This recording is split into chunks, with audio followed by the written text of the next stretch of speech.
ദൈവത്തിന് മഹത്വമുണ്ടാകട്ടെ. ഏവർക്കും ക്രിസ്തുവിൽ സ്നേഹവന്ദനത്തെ ഒരിക്കൽ കൂടെ അറിയിക്കുന്നു. 119 സങ്കീർത്തനത്തിന്റെ 97 വാക്യത്തിൽ നിന്റെ ന്യായപ്രമാണം എനിക്ക് എത്രയോ പ്രിയം, ഇടപെടാതെ അത് എൻ്റെ ധ്യാനമാകുന്നു എന്നാണ് ഇവിടെ സങ്കീർത്തനക്കാരൻ പാടുന്നത്. നാം പ്രാർത്ഥനയിലും ദൈവത്തോടുള്ള ആശ്രയത്തിലും ദൈവവചനം ധ്യാനിക്കുമെങ്കിൽ പുറമേ കാണുന്നതിനേക്കാൾ അധികം ഉള്ളിൽ നമുക്ക് കാണുവാനായിട്ട് കഴിയും. സാധാരണ വായനയിലോ നോട്ടത്തിലോ നാം അല്പമേ കാണുകയുള്ളൂ. ചിലപ്പോൾ ഒന്നും കാണുവാനായിട്ട് കഴിഞ്ഞില്ല എന്നും വരും. എന്നാൽ അതിന്റെ ആഴങ്ങളിലേക്ക് നാം ഇറങ്ങുമ്പോഴാണ് അതിലെ മുത്തുകൾ നമുക്ക് കാണുവാനായിട്ട് സാധിക്കുന്നത്. ദാവീദിന്റെ കാലത്ത് മോശയുടെ 5 പുസ്തകങ്ങളല്ലാതെ മറ്റൊന്നും അവർക്ക് ഉണ്ടായിരുന്നില്ല. എന്നിട്ട് പോലും ആ ന്യായപ്രമാണത്തിൽ സന്തോഷിക്കുന്നതാണ് നമുക്ക് കാണുവാൻ കഴിയുന്നത്. ഒരു മനുഷ്യന്റെ കൈയോളം മേഘം മാത്രമാണ് അല്ലെങ്കിൽ ഏലിയാവ് തന്റെ ശിഷ്യനെ ആ കടലിന്റെ അടുക്കിലേക്ക് പറഞ്ഞു വിടുമ്പോൾ നീണ്ട 3.5 വർഷക്കാലം മഴയില്ലാതിരുന്ന സന്ദർഭത്തിൽ കാണുവാനായിട്ട് ഇടയായി തീർന്നു. ആദ്യം 7 പ്രാവശ്യം ചെന്ന് നോക്കിയെങ്കിലും അവൻ ഒന്നും കാണുവാനായിട്ട് കഴിഞ്ഞില്ല. പിന്നെയും ഏലിയാവ് തന്റെ ശിഷ്യനെ പറഞ്ഞയച്ചു. 7-ാം പ്രാവശ്യമാണ് അവനൊരു കയ്യോളം മേഘം കാണുവാനായിട്ട് ഇടയായി. അത് ഏലിയാവ് ഒരു വലിയ മഴയുടെ മുഴക്കമായി കാണുകയും അവനോട് പറഞ്ഞു, നീ ചെന്ന് ആഹാബിനോട് പറക, വേഗം രഥം പൂട്ടി നീ പുറപ്പെട്ടുകൊള്ളുവാൻ, വലിയ മഴ നിന്നെ തടുക്കാതിരിക്കുവാൻ വേഗം പുറപ്പെടുവാൻ പറഞ്ഞ് തന്റെ ശിഷ്യനോട് പറയുന്നതാണ് നമുക്കവിടെ കാണുവാൻ കഴിയുന്നത്. അത് ഏലിയാവ് വിശ്വാസത്താൽ കണ്ടതായ കാഴ്ചയാണ്. എന്നാൽ തന്റെ ശിഷ്യന് അത് കാണുവാനായിട്ട് കഴിയാതെ പോയി. ഇതേപോലെയാണ് പലപ്പോഴും ഈ ന്യായപ്രമാണത്തിലുള്ളതായ അത്ഭുതങ്ങൾ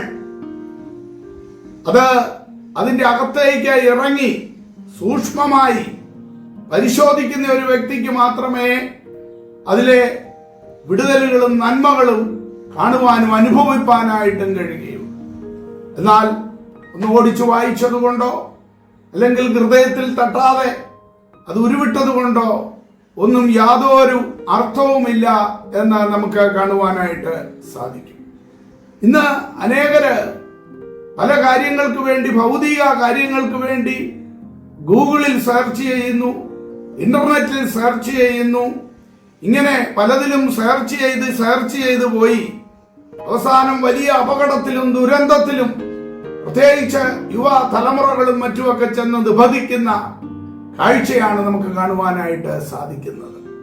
എന്നാൽ ദൈവത്തിന്റെ വചനത്തിൽ അതിനെ ശ്രദ്ധയോടെ ധ്യാനിക്കുന്ന വ്യക്തിക്ക് അവൻ ആശ്വാസവും വിടുതലും സമാധാനവും രക്ഷയും നിത്യതയും എല്ലാം അതിനുള്ളിൽ പരിശുദ്ധാത്മാവ് അടക്കി വെച്ചിട്ടുണ്ട് എന്നുള്ളതാണ് യാഥാർത്ഥ്യം. അതേ പ്രിയമുള്ളവരെ, ആ ദൈവത്തിന്റെ വചനം ഇവിടെ സങ്കീർത്തനക്കാരൻ പാടിയിരിക്കുന്നത് പോലെ നിന്റെ ന്യായപ്രമാണം എനിക്ക് എത്രയോ പ്രിയം, ഇടവിടാതെ അത് എൻ്റെ ധ്യാനമാകുന്നു എന്ന് ഉള്ളിൽ ധ്യാനിച്ചുകൊണ്ട് നമുക്കും പാടാം. അവിടുന്ന് നമ്മെ അനുഗ്രഹിക്കുമാറാകട്ടെ.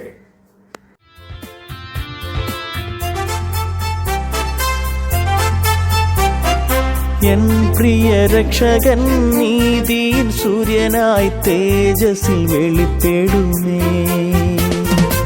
എൻ പ്രിയ രക്ഷകൻ നീതിയിൽ സൂര്യനായി തേജസ്സിൽ വെളിപ്പെടുമേ.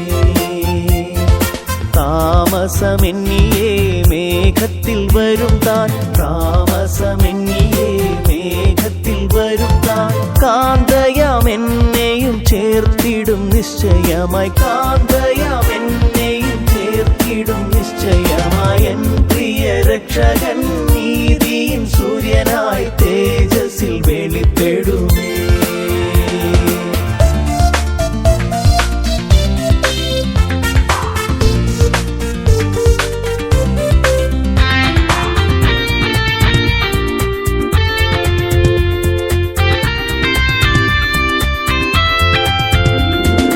യെരൂശലേമിൻ തെരുവിലൂടെ ക്രൂശുമരം ചുമന്നു കാൽവരിയിൽ നടന്നു പോയവൻ.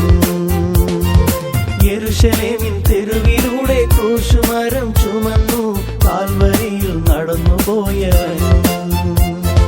ശോഭിത പട്ടണത്തിൽ മുത്തുകളാലുള്ള, ശോഭിത പട്ടണത്തിൽ മുത്തുകളാലുള്ള വീടുകൾ തീർത്തിട്ടു വേഗത്തിൽ വരും അവൻ, വീടുകൾ തീർത്തിട്ടു വേഗത്തിൽ വരും അവൻ. എൻ പ്രിയ രക്ഷകൻ നീതിയിൻ സൂര്യനായി തേജസ്സിൽ വെളിപ്പെടുമേ.